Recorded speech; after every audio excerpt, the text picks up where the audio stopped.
नमस्कार दोस्तों, आप सभी का स्वागत है आज के इस वीडियो लेक्चर में। पिछली क्लास में हमने कोशिका को अच्छे से पढ़ लिया है, साइटोलॉजी को पढ़ा है। आज हम R.H. विटेकर द्वारा दिए गए 5 जगत सिद्धांत को एक एक करके पढ़ेंगे। तो 5 जगत सिद्धांत के अंतर्गत सबसे पहले हम मोनेरा जगत या मोनेरा किंगडम के बारे में पढ़ने वाले हैं। मोनेरा जगत में किस प्रकार के जीवों को रखा गया है इसे जानेंगे। तो मोनेरा जगत में ऐसे जीवों को रखा है जो प्रारंभिक जीव माने जाते हैं। प्रारंभिक, सरलतम, जिनकी संरचना कैसी हो, सरलतम कैसे हो आकार में, सूक्ष्म जीव।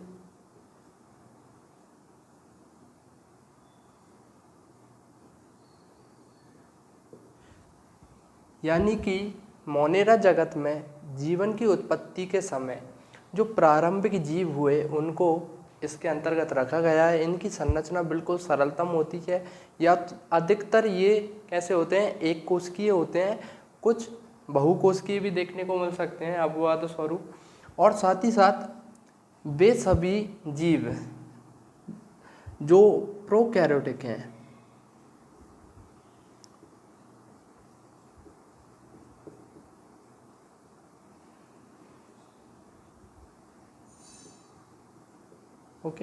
प्रोकैरियोटिक कोशिकीय जीव, प्रोकैरियोटिक कोशिकीय जीव जितने भी हैं, प्रारंभिक प्रोकैरियोटिक कोशिकीय जीव, उन सभी को मोनेरा जगत के अंतर्गत गिना जाता है, उनको माना जाता है।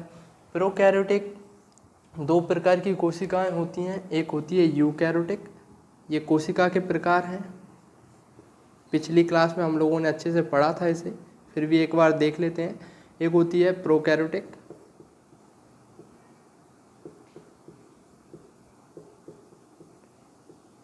दूसरी होती है यूकैरियोटिक।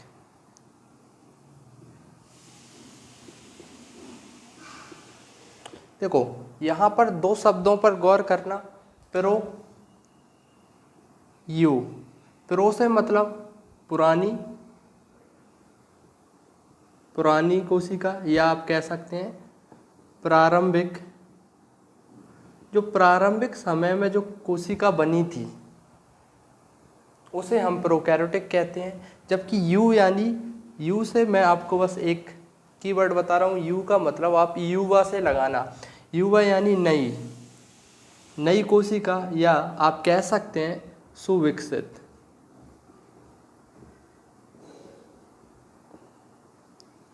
सुविकसित कोशिका को हम यूकैरियोटिक कहते हैं। ठीक है। अगर आपसे पूछा जाए, हम हैं, मान लीजिए आपसे पूछता हूँ बताइए मेरे अंदर कौन सी कोशिकाएं हैं, तो आप कहेंगे कि हमारे अंदर यूकैरियोटिक हैं। प्रोकैरियोटिक और यूकैरियोटिक कोशिका को पिछली क्लासेस में बहुत अच्छे से पढ़ा है, तो कृपया जिसने नहीं देखी पिछली क्लासेस को देख लें। तो आइए हम अपने आज के मुद्दे की बात करते हैं। तो प्रोकैरियोटिक कोशिकाएं होती हैं सभी मोनेरा जीवों में। याद रखना, मोनेरा जगत के जितने भी जीव हैं उनमें प्रोकैरियोटिक टाइप की कोशिका देखने को मिलती है। साथ ही साथ जो प्रोकैरियोटिक हैं उनमें माइटोकॉन्ड्रिया नहीं होता, रिक्तिका नहीं होती, ये इसके अलावा भी कई चीज़ें नहीं होती प्रोकैरियोटिक में। अब हम बात करने वाले हैं मोनेरा जगत के कुछ जीव ऐसे होते हैं जिनमें कोशिका भित्ति मिलती है। कोशिका भित्ति आसानी से देखने को मिल जाती है, लेकिन इनमें सेल्यूलोज की बनी हुई नहीं होती। याद रखना, इनमें जो कोशिका भित्ति होती है पेप्टिडोग्लाइकिन या पॉलीसैकेराइड या शर्कराओं की बनी हुई होती है, निर्जीव पदार्थों की, कुछ निर्जीव पदार्थ हो गए उनकी बनी हुई होती है। कोशिका भित्ति होती है, और इनका जो केंद्रक होता है, केंद्रक अविकसित होता है। कैसा होता है? अविकसित होता है। केंद्रक के चारों ओर, आप लोगों को पता है पिछली क्लास में हमने पढ़ा है, केंद्रक के चारों ओर एक झिल्ली पाई जाती है, जैसे हम केंद्रिका कहते हैं, या केंद्रक के चारों ओर जो झिल्ली पाई जाती है केंद्रक झिल्ली कहते हैं उसे, वो इसमें अनुपस्थित होती है। मोनेरा जगत के जीवों में केंद्रक का कोई फिक्स स्थान नहीं है, कहीं भी इधर उधर घूमता रहता है। साथ ही साथ इनमें जो आनुवांशिक पदार्थ होता है, क्या होता है, डीएनए आनुवांशिक पदार्थ भी जीव द्रव्य में, जैसे हम साइटोप्लाज्म कहते हैं, जीव द्रव्य में मुक्त अवस्था में मिलता है।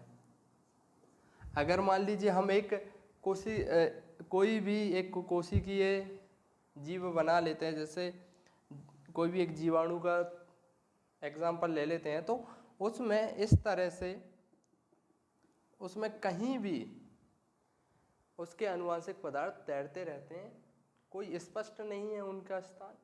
ओके, ऐसे ही केंद्रक भी एक जगह स्थित होता है, उसका चारों ओर उसकी प्रोटेक्ट लेयर नहीं होती, जैसे हम केंद्रिका कहते हैं, इसलिए अविकसित या न्यूक्लियोइड केंद्रक देखने को मिलता है। अब हम मोनेरा जगत के जो जीव हैं उनके पोषण की बात करते हैं। पोषण, तो मोनेरा जगत के जितने भी जीव होते हैं उनमें दो प्रकार का पोषण देखने को मिलता है आपको। एक होता है स्वयंपोषी, दूसरा आपको विषमपोषी।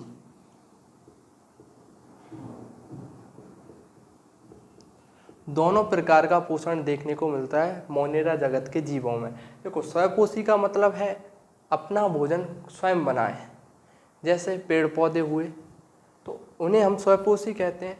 और परपोषी, विषमपोषी, ये सब क्या होते हैं, जैसे हम लोग हैं, हम दूसरों पर आश्रित हैं अपने भोजन के लिए, अपना भोजन हम खुद नहीं बनाते, हम दूसरों पर आश्रित हैं, उन्हें हम विषमपोषी कहते हैं।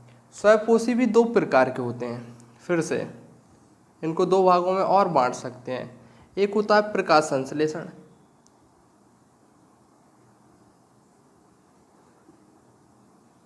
ये आप लोग बचपन से पढ़ते आ रहे हैं, प्रकाश संश्लेषण। दूसरा होता है रसायन संश्लेषण।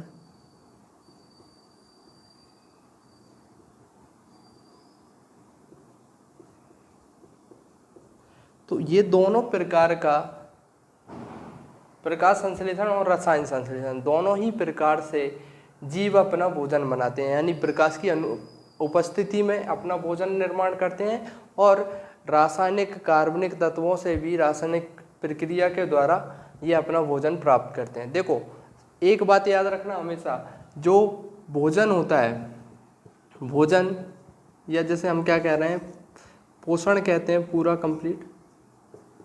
पोषण की आवश्यकता क्यों है, आवश्यकता क्यों है, कमेंट में आंसर कर सकते हैं।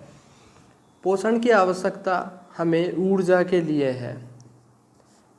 हम जो भी खाना खा रहे हैं, खाते हैं, वो केवल और केवल स्वाद के लिए नहीं है, वो एनर्जी के लिए है। इसीलिए कहा जाता है ना, अच्छा खाओ। तो ऊर्जा प्राप्त होती है हमें इससे, और ऊर्जा जब हमें प्राप्त होती है तभी ऊर्जा के द्वारा ही हम क्या कर सकते हैं, कोई भी कार्य कर सकते हैं। समझ गए होंगे। तो ऐसे ही प्रकाश की उपस्थिति में जब ऊर्जा का उत्पन्न होना, उसी को प्रकाश संश्लेषण कहते हैं। बिल्कुल सिंपल तरीके से बता रहा हूँ मैं, बाकी डेफिनेशन आप सभी लोग जानते होंगे। रसायन संश्लेषण, रासायनिक पदार्थों की उपस्थिति में ऊर्जा को संश्लेषित करना, निर्मित करना, वही रसायन संश्लेषण है।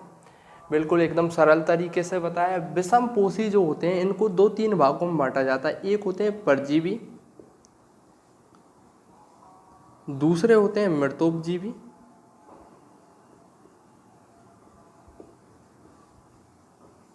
एक होते हैं सहजीवी।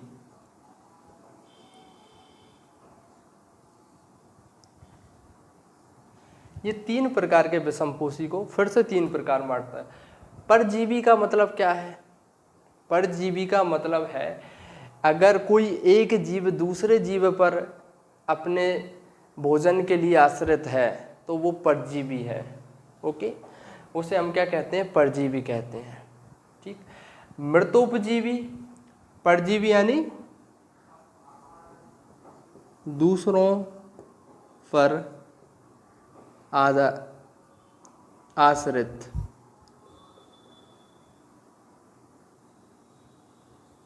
दूसरों पर आश्रित होता है अपने भोजन के लिए। मृतोपजीवी हम उन्हें कहते हैं, नाम से स्पष्ट है, ऐसे जीव जो मृत या सड़े गले पदार्थों को खाकर अपना भोजन करते हों, उन्हें हम मृतोपजीवी कहते हैं। यानी मृत पदार्थों या आप बोल सकते हैं जीवों को अपना भोजन बनाते हैं।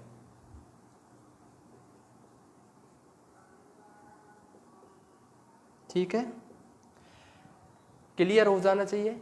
मृतोपजीवी क्या है? मृतोपजीवी ऐसे जीव जो सड़े गले या मरे हुए पदार्थों को या जीवों को खाकर अपना भोजन करते हों, उन्हें हम मृतोपजीवी कहते हैं। सहजीवी क्या है? सहजीवी का अर्थ है दो व्यक्ति या दो जीव, कुछ भी हो सकता है, दो जीव, दो व्यक्ति, दो पेड़, दो पौधे जब एक साथ रहें और दोनों एक दूसरे के साथ मिलकर ही खाना बनाएं। समझ गए? जैसे मान लीजिए मैं हूँ और एक मेरे दोस्त हैं, ठीक है, ए और बी दोनों दोस्त हैं। अब ये दोनों जो है अलग अलग भोजन बनाने में समर्थ नहीं है, तो मैंने कहा कि ठीक है कुछ खाना मैं बनाऊंगा, कुछ आप बनाएंगे। तो दोनों ने मिलकर क्या किया, साथ में भोजन का निर्माण किया। ठीक, जब दो व्यक्ति और दोनों को लाभ हो, देखो खाना दो लोग बनाएंगे तो दोनों ही खाएंगे, दोनों को लाभ हो रहा है। जब दो जीव, दो व्यक्ति, दो पेड़ पौधे, दो पादप जब एक साथ अपना पोषण करें तो हम उसे क्या कहते हैं, सहजीवी कहते हैं। और इस गुण को कहा जाता है सहजीविता। एक सामान्य सा उदाहरण है इसका, लाइकेन।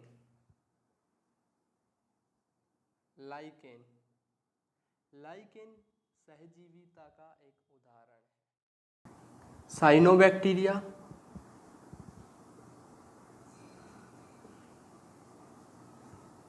साइनोबैक्टीरिया और कवक, ये दोनों ही एक साथ मिलकर रहते हैं। साइनोबैक्टीरिया को आप नीले हरित शैवाल के नाम से जानते हैं, नीले हरे शैवाल के रूप में आप जानते हैं।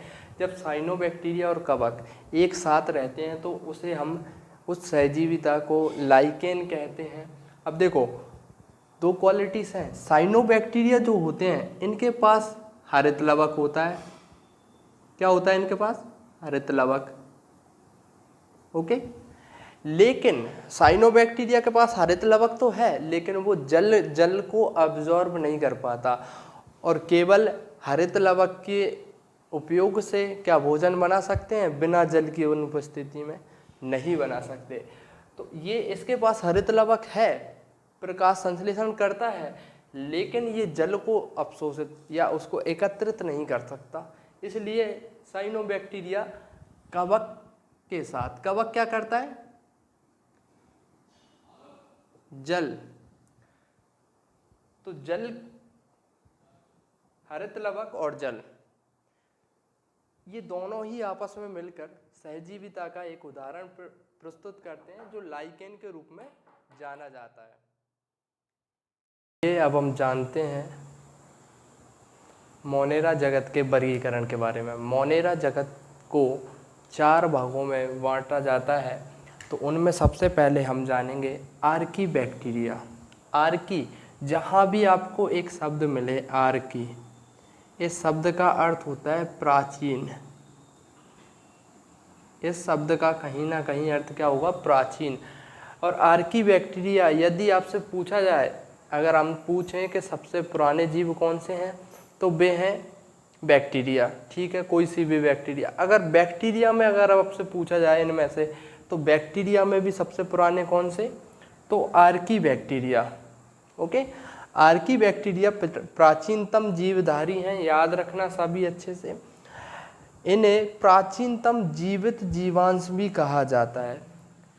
प्राचीनतम जीवित जीवांश कैसे कहते हैं, तो उसका उत्तर होगा आर्कीबैक्टीरिया। और आर्कीबैक्टीरिया को उनके पाए जाने के स्थान के आधार पर, वो किस स्थिति में पाए जाते हैं उस आधार पर 3 समूह में बांटा जाता है।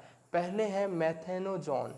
मेथेनोजोन ऐसे बैक्टीरिया हैं जो आपके मीथेन या दलदली इलाके में आपको पाए जाते हैं। जहाँ पर मीथेन की जहाँ पर अधिकता होगी वहाँ आपको मेथेनोजोन दिखेंगे, जबकि हेलोफाइटस ऐसी जगह दिखेंगे जहाँ लवण, जहाँ पर आपको लवण ज़्यादा होगा वहाँ आपको हेलोफाइटस दिखेंगे। और थर्मो एसिडोफाइल्स ये अगला समूह है, ये ऐसी जगह पर आपको देखने को मिलेगा जहाँ गर्मी अधिक हो। ओके, तो ये आर्कीबैक्टीरिया से संबंधित जानकारी हो गई है, ये अच्छे से याद रखना। जीवाणु, जीवाणु भी ऐसे जीव हैं जिनमें कोशिका भित्ति देखने को मिलती है और साथ ही साथ इनमें प्रकाश संश्लेषण होता है। और इनमें प्रकाश संश्लेषण क्लोरोफिल के द्वारा नहीं होता, इनमें अलग बिल्कुल जो पौधों में क्लोरोफिल होती है बिल्कुल उससे अलग क्लोरोफिल देखने को मिलती है। इससे हम बैक्टीरियो क्लोरोफिल के नाम से जानते हैं या बैक्टीरिया हरित लवक के नाम से। इस पर एक पूरी क्लास बनाई जाएगी जिसमें आपको बताया जाएगा बैक्टीरिया क्या है और इसका पोषण, सब कुछ एक एक बारीकी से इस पर अगली क्लास होने वाली है बैक्टीरिया पर। यहाँ से काफ़ी एग्ज़ाम में प्रश्न पूछे जाते हैं और बैक्टीरिया या जीवाणु से होने वाले रोगों के बारे में भी हम अगली क्लास में जानने वाले हैं। तो आइए हम जानते हैं एक्टिनोमाइसिटीज़। एक्टिनोमाइसिटीज़ ऐसे बैक्टीरिया, इन्हें पहली बात तो आपको बता दूं, शुरुआती टाइम में इन्हें बैक्टीरिया कोई मानता ही नहीं था कि ये मोनेरा जगत में है। इन्हें क्या मानते थे, इन्हें कवक माना जाता था। किस श्रेणी में काउंट करते थे इन्हें, कवक की में। लेकिन इनकी जो कोशिका है वो कैसी है, प्रोकैरियोटिक।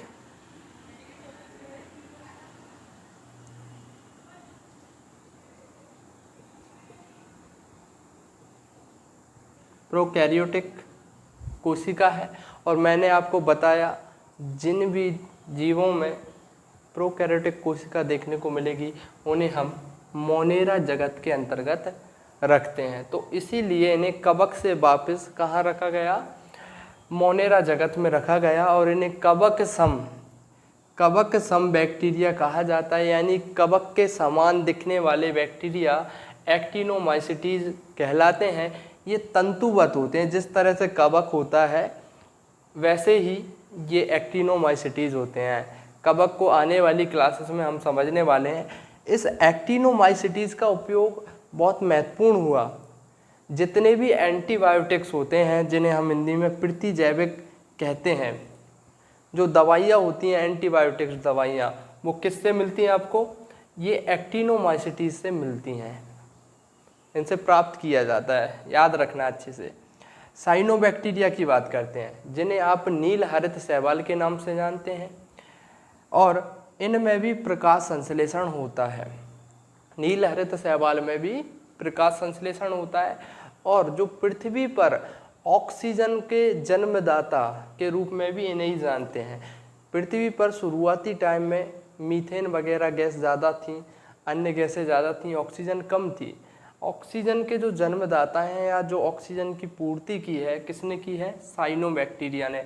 और साइनोबैक्टीरिया के बारे में कहा जाता है कि इनको कहीं भी दुनिया के किसी भी स्थान पर जहां अगर 0.001% भी जीवन की संभावना है वहां पर आपको क्या मिल जाएंगे, साइनोबैक्टीरिया मिल जाएंगे। इसीलिए इन्हें पृथ्वी के सफलतम जीवधारियों का समूह कहा जाता है। याद रखना, सीधा प्रश्न पूछा जा सकता है कि पृथ्वी के सफलतम जीवधारियों का समूह किसे कहते हैं। और साथ ही साथ सहजीविता का लक्षण भी प्रदर्शित करते हैं। सहजीविता अभी हमने जाना था, जब दो जीव एक साथ रहें और दोनों को लाभ हो उसे हम सहजीविता कहते हैं। लाइकेन उसका एक उदाहरण है। इसमें नीले हरे शैवाल और कवक, कौन कौन, नीले हरे शैवाल जिसे हम साइनोबैक्टीरिया के नाम से पढ़ रहे हैं, ये और कवक एक साथ रहते हैं, उसे हम लाइकेन कहते हैं। उम्मीद करता हूँ आज की क्लास आपको अच्छे से समझ आई होगी। यदि आप लोगों का कोई डाउट है तो आप कमेंट में अपना डाउट पूछ सकते हैं, आपको उचित जवाब दिया जाएगा। यदि आपको क्लास समझ आई है तो कृपया इसे लाइक करें, ज़्यादा से ज़्यादा लोगों तक सब शेयर करें और सब्सक्राइब करें। जय हिंद।